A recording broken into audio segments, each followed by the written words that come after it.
আমার জীবনে সবচেয়ে বেশি দাগ কেটেছে। আমি জীবনে এটা না বলে পারি না, আমার জীবনকে পরিবর্তন করার জন্য এটি সবচেয়ে বেশি দাগ কেটেছে। আমি সব জায়গায় বলার চেষ্টা করি।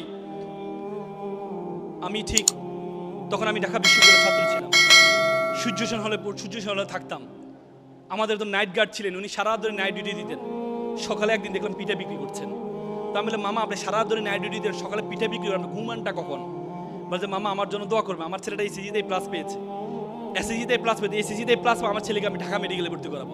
মামা এখান থেকে ঢাকা মেডিকেল দেখা যায়, আমার খুব স্বপ্ন আমার ছেলেটা ডাক্তার হবে। আমি রাতে ঘুমাইতে পারি না, এই চাকরি আমি করবো না মামা। তা আমি বললাম, মামা ছেলেকে ধর্মকর্ম শিখান্ত। বলছে, না আর সময় পাই না, আমার ছেলে অনেক ভালো ছেলে। কিছুদিন দেওয়ার পর দেখি দুপুরে ফল বিক্রি করছে। আমি বললাম, মামা সারা ধরে নাইট ডিউটি দেন, সকালে পিঠা বিক্রি করেন, দুপুরে ফল বিক্রি করেন, আপনি ঘুমানটা কখন?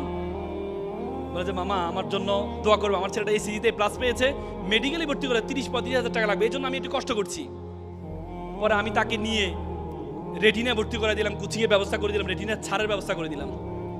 3 মাস পরে মামা আমার রুমে মিষ্টি নিয়ে আসলো। কি উদ্বেলিত, কি আনন্দিত, কি উদ্ভাসিত! সন্তানের আনন্দে মা বাবা এত আনন্দিত হতে পারে আমি কখনো দেখি নাই। কিছুদিন যাওয়ার পর একদিন আমি রাতে 12টা বাজে আমরা হল থেকে মল চত্বরে যেতাম ব্যায়াম করার জন্য। আমি হল থেকে বেরোচ্ছিলাম, দেখি যে মামা কান্না করছে। যে মামা আপনি কান্না করছেন?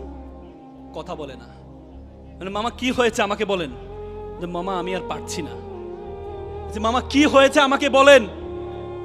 যে মামা জানেন আমার ছেলেটা ইয়াবা আসক্ত, আমার ছেলেটা ইয়াবা আসক্ত। বিশ্বাস করেন মামার গতকাল বাসায় এসেছে শোকেজের গ্লাস ভেঙেছে, আলমিরার গ্লাস ভেঙেছে টাকার জন্য। বিশ্বাস করেন মামা, আমি মনে করেছিলাম আমি যখন অসুস্থ হব, আমার ওয়াইফ যখন অসুস্থ হবে আমাকে সুস্থ করবে। আজকে আমি সুস্থ মানুষকে আমার ছেলে অসুস্থ বানিয়ে দিচ্ছে। এমন বর্বর ছেলে আমি চাইনি, এমন অসভ্য ছেলে আমি চাইনি। আমার ভাইয়ের ছেলে দিনমজুর, সারাদিন রিক্সা চালিয়ে মামার সাথে একসাথে খাওয়া দাওয়া করে। বিশ্বাস করে আজকে 3 মাস আমি আমার সন্তানকে দেখি নাই, আমি আমার সন্তানকে দেখি নাই। With due respect to our guardians, with due respect to our guardians, আপনি আপনার ছেলেকে ডাক্তার বানান, ইঞ্জিনিয়ার বানান, কোনো কাজে আসবে না। এই ছেলের মধ্যে ধর্মীয় জ্ঞান না থাকে, এই ছেলে ভয়ঙ্কর আকার ধারণ করবে, ভয়ঙ্কর আকার ধারণ করবে।